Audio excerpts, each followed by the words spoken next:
Jaya Radha Madhava Kunja Bihari.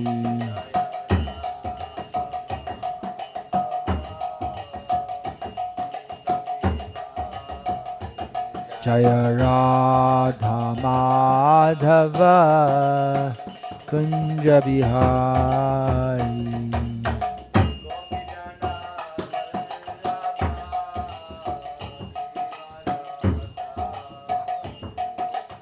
Gopi Janavallabha Girivaradhari.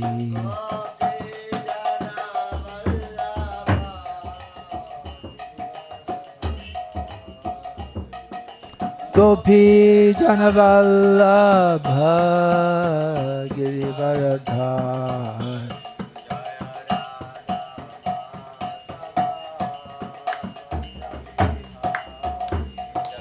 Radha Madhava Kunja Bihari.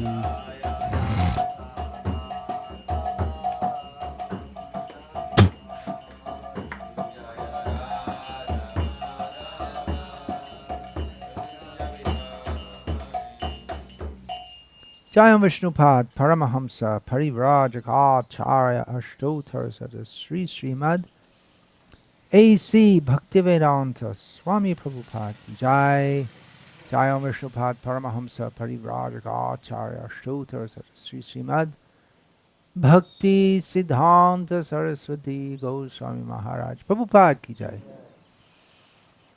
Namacharya Srila Haridas Thakur ki Jai. Ananta Koti Vaishnava Vrinda ki Jai. Prem se kaho Sri Krishna Chaitanya Prabhu Nityananda Shri Advaita Gadadhara Srivasadi Gaura Bhakta Vrinda ki Jai. Shri Shri Radha Krishna Gopa Gopi Go Shamakunda Radha Kunda Giri Govardhan ki Jai. Vrindavan Dham ki Jai. Navari Dham ki Jai. Ganga Mai ki Jai. Yamuna Mai ki Jai. Bhakti Devi ki Jai. Tulasi Devi ki Jai. Samaveta Bhakta Vrinda ki Jai. Gaur Premanande Hari Hari Bol. All glories to the assembled devotees. Hare Krishna. All glories to the assembled devotees. Hare Krishna. All glories to the assembled devotees. Hare Krishna. All glories to Sri Guru and Sri Gauranga. All glories to His Divine Grace, Srila Prabhupada. Nama Om Vishnu Padaya Krishna Preshtaya Bhutale. Shimate Bhaktivedanta Swaminiti Namine. Namaste Sarasvate Deve Gauravani Pacharne. Nirvishesha Shunyavadi Paschaptire Shatarne. Om Namo Bhagavate Vasudevaya.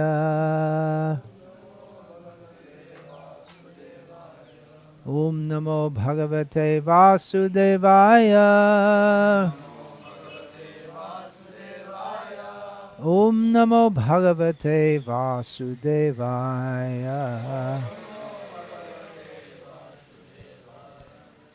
Om Jnanatimirandhasya Jnananjana Shalakaya Chakshurin Militam Yena Tasmai Shri Gurave Namaha. Nama Shreshtham Manamapi Shachiputram Atra Swarup. Nama Shreshtham Manamapi Shachiputram Atra Swarupam. Rupam Tasya Grajamurupurim Mathurim Goshtavatim. Radha Kundam Girivaramaho Radhika Madhavasham Prapto Yatsya Pratita Kripaya Shri Gurum Tam Natosmi. Vandeham Shri Guru Shri Ataf Padakamalam Shri Gurun Vaishnavang Shri Rupam Sagrajatam Sahagana Raghunatan Vitam Tam Sajivam Sadvaitam Savadhutam Parijana Sahitam Krishna Chaitanya Devam Shri Radha Krishna Padam Sahagana Lalita Shri Vishakam. Hare Krishna, Krishna Krishna, Hare Hare, Hare Rama, Rama Rama, Hare Hare. Continuing the instruction, Hare Krishna.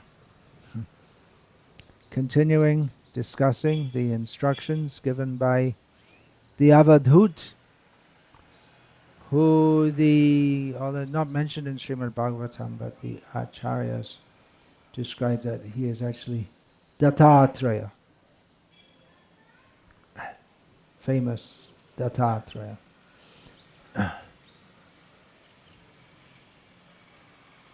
He's instructing Prahlad.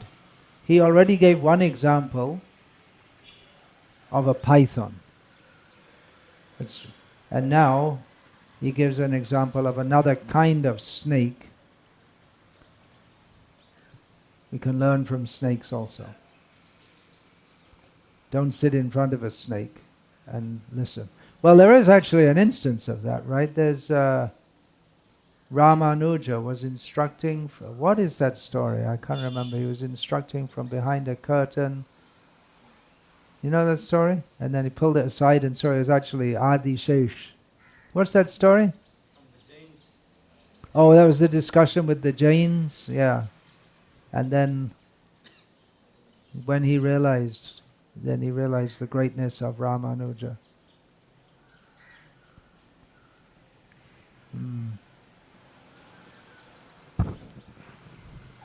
But generally we don't try and find a snake and take instruction from. Instruction is by, in English that's said, by, what's the words? I just forgot now. By practice and by precept. By precept means, just like a word for guru is, and one translation of the word guru is preceptor. Means one who teaches by words. And by practice. Also. That means the behavior, by how a person acts. Acharya does both. Archinoti yashastrani. Acharya stapyatyapi. Swayam acharate yasmad acharyas tena kirtitaha. The definition of an acharya is one who knows the import of Shastra, verbally teaches it to others, and practices it himself. So he teaches by practicing also. Therefore the word acharya. The word acharan is a well-known word, meaning behavior.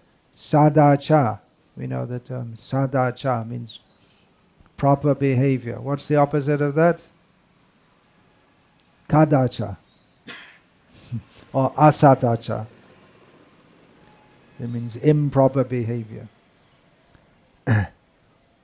So we learn from the behavior of creatures and various phenomena and various happenings, which it's not that the snake, not that deliberately someone's or some living being is making some activity to teach us, but anyway we can learn from that.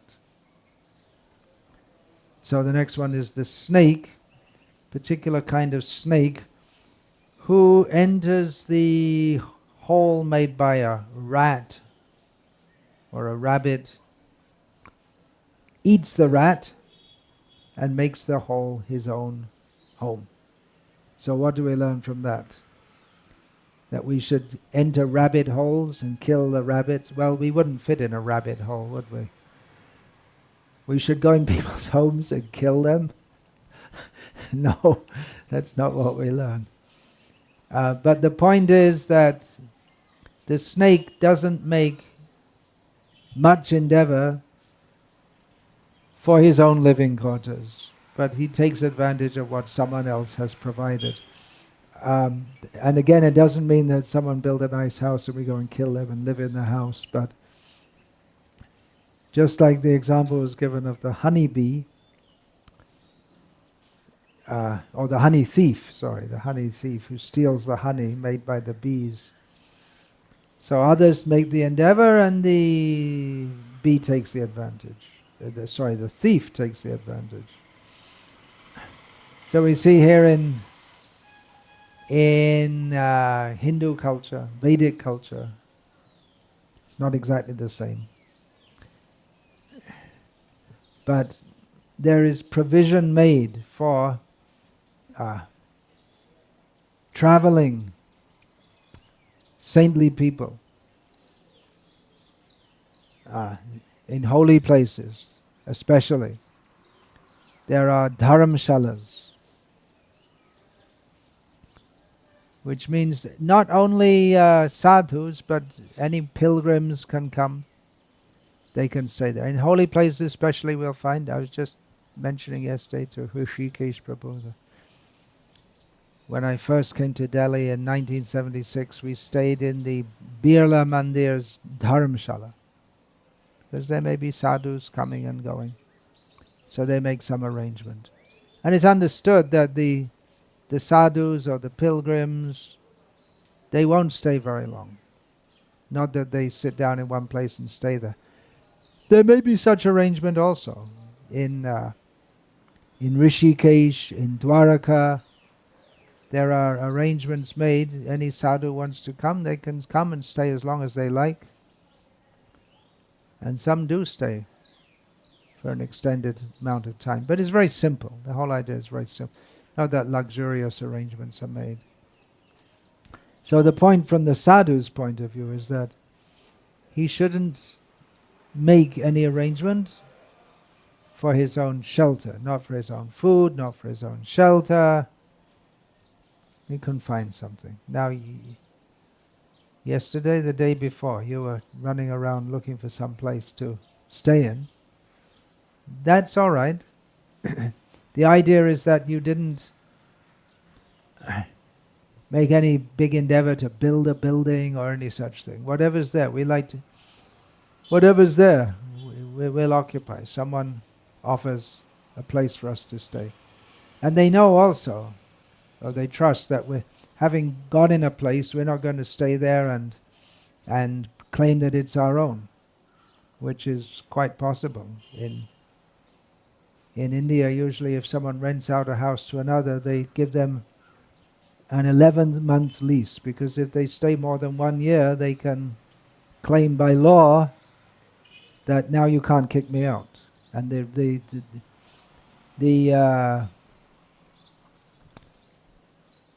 rent also can't be increased.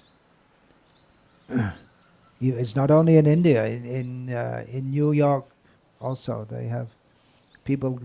If there's an empty building, someone can occupy it, and then they may put a legal claim. See, no one was living there. I was just on the street. Now I have a place to stay. You can't kick me out.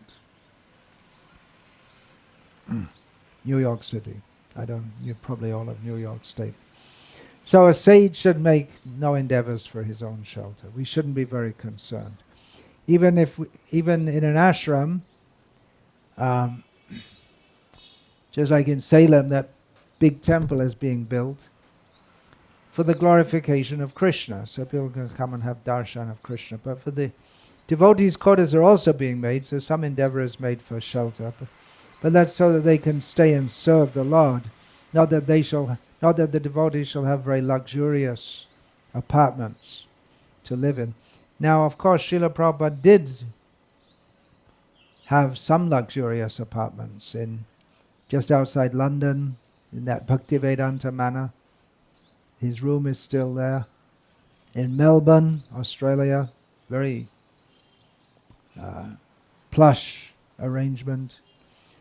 Other places maybe there. In Vrindavan he didn't have. In Mayapur also, there was planning for a building for Srila Prabhupada, but if you see his room in Mayapur, there's his darshan room, there's hardly space for more than... one time I was there with Prabhupada, there must have been about 30 or 40 devotees in the room, somehow or other. Really squashed in.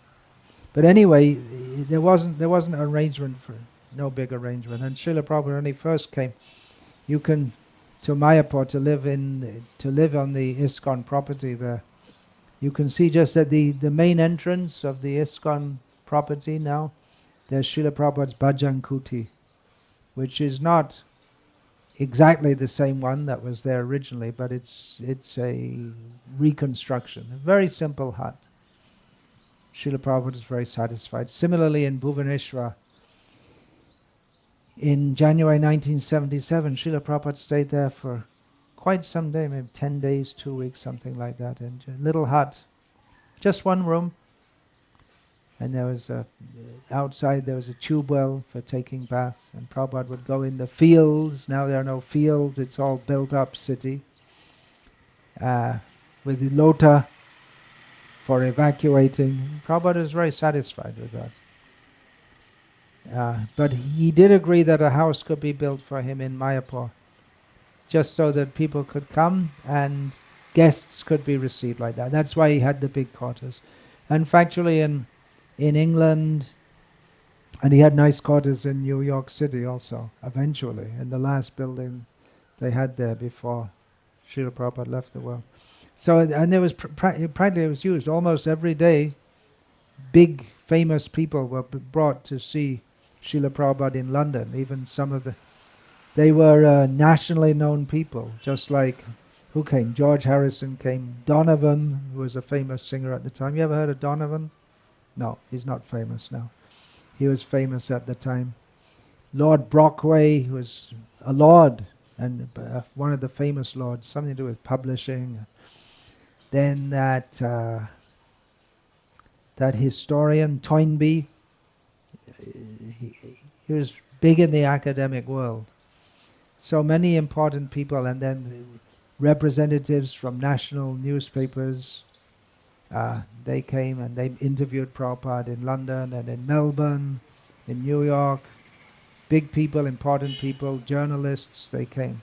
So Srila Prabhupada utilized that for preaching, not that he had a big arrangement for living comfortably. He wasn't particularly interested in that. Well, for himself, he was very satisfied to live very simply.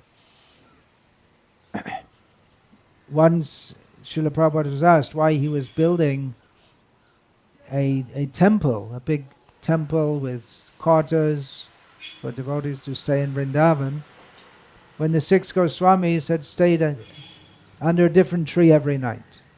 So it said. And Srila Prabhupada said, well, if I just sit under a tree, no one will come and hear me. If there's a big temple, and people think, oh, this Bhaktivedanta Swami is very important, so we should listen to him.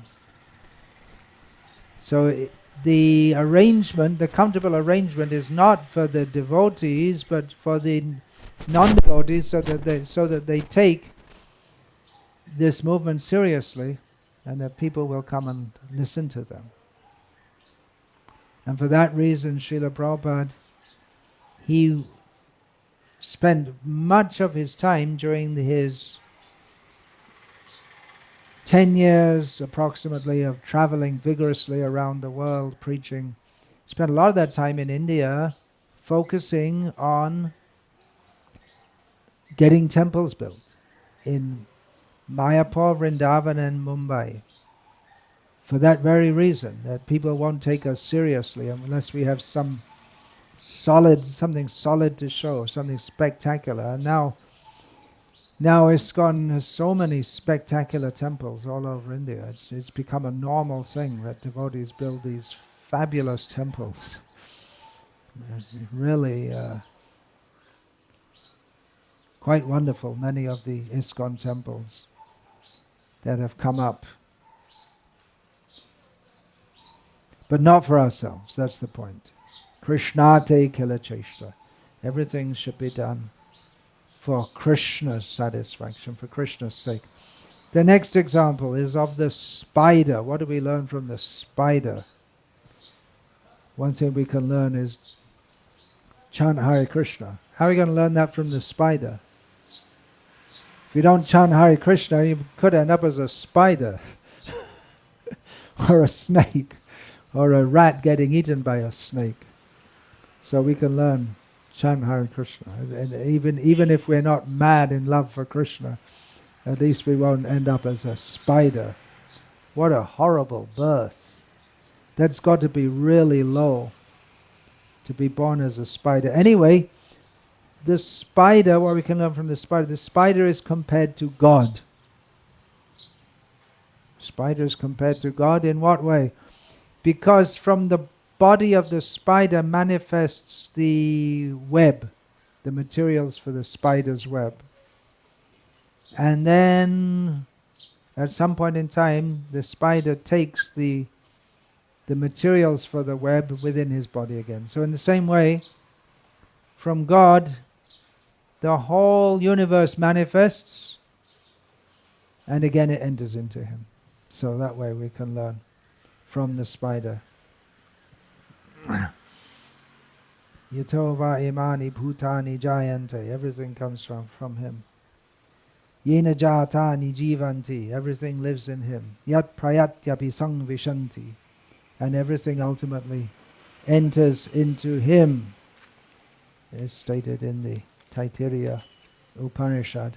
And then the wasp, the last of the 24 examples is of the wasp who captured a weaker insect and kept the weaker insect as his captive. And the small and weaker insect was living in fear of the wasp, always thinking of the wasp. So by that meditation he became a wasp in his next life. So we get what kind of form that we meditate upon. That is stated in Bhagavad Gita, yang vapi smaran bhavam tyajante kalevaram tam tame vaiti kaunteya sada tad bhava bhavitaha. That what one thinks of at the time of death, that makes one's next life. One gets the next life accordingly. But sada tad bhava bhavitaha. We tend to think of that which we always think about. At the time of death, our concentration will generally go toward that which we always think about during life. So it's not that we can live a sense gratificatory life and we think, oh, just at the time of death I'll think of Krishna. Let me have the best of both worlds. I'll enjoy myself in this life, and I'll think of Krishna at the end, and then I'll go to Krishna. But it doesn't work like that. And anyway, generally it doesn't work like that. There may be some case, because it's not completely stereotyped, but we can't cheat God. He's a bigger cheater than us. If we want to cheat him, he's a bigger cheater. He can outdo us.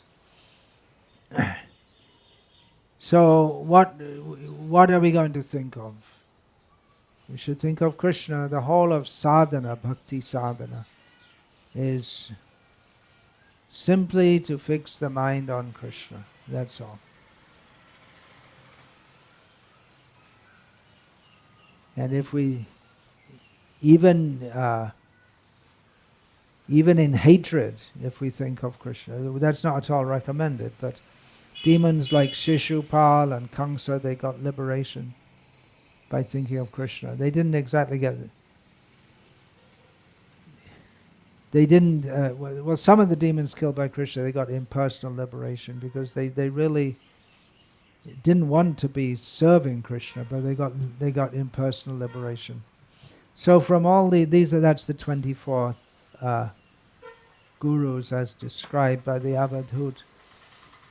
Overall, we can learn from all of this to always learn. Learn to learn. Be alert, be attentive. See the world around us. What can we learn? Actually, we learn everything from Shastra. Guru, Sadhu and Shastra. The center is Shastra. But it's not, Shastra study, it's not just something that we read in a book and then it's got nothing to do with everything around us. It's got everything to do with everything around us. So we can see through everything we see, everything we observe, everything someone may tell us about, we can see that through the eye of Shastra and understand what's going on in this world, how the three modes are acting, how Krishna is supervising everything, how Krishna is within everything, how Krishna is our best friend, how the laws of God are inexorable, infallible. We can learn by keeping our consciousness awake. Hare Krishna. I'll finish there. Hare Krishna. All glories to Srila Prabhupada. He was also kind of renounced the world, renounced his kingdom. So, but when he saw the deer, he got captivated. But here we see Yeah. Avadut. Get this? Mm-hmm. Here we saw this Avadut Brahmana, whether we went on learning the lessons from all these different gurus. Bharat Maharaj didn't learn. He got caught by the deer. Well, it's not stereotyped that everyone's all the same.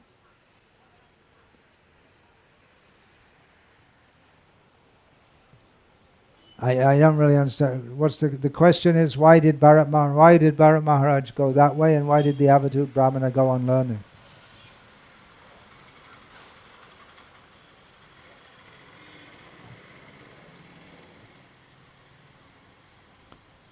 Yeah, it's not all stereotyped again. We can learn from both.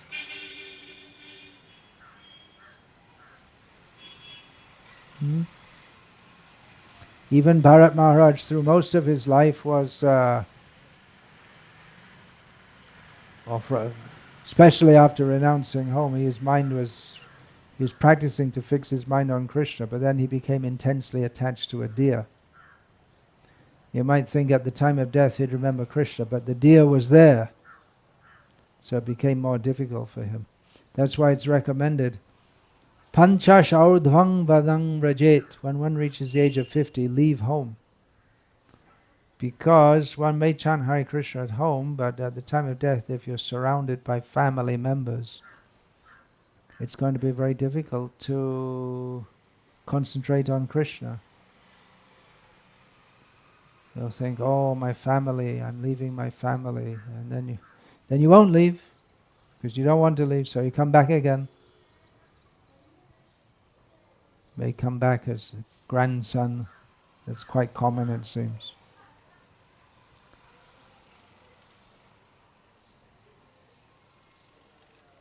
What is that? There's some saying, Prabhupada quoted, Atma Jayate Putra, something like that.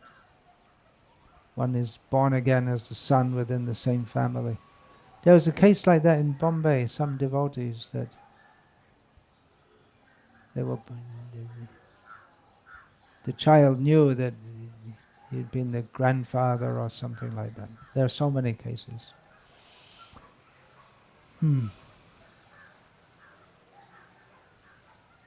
Okay then, Hare Krishna.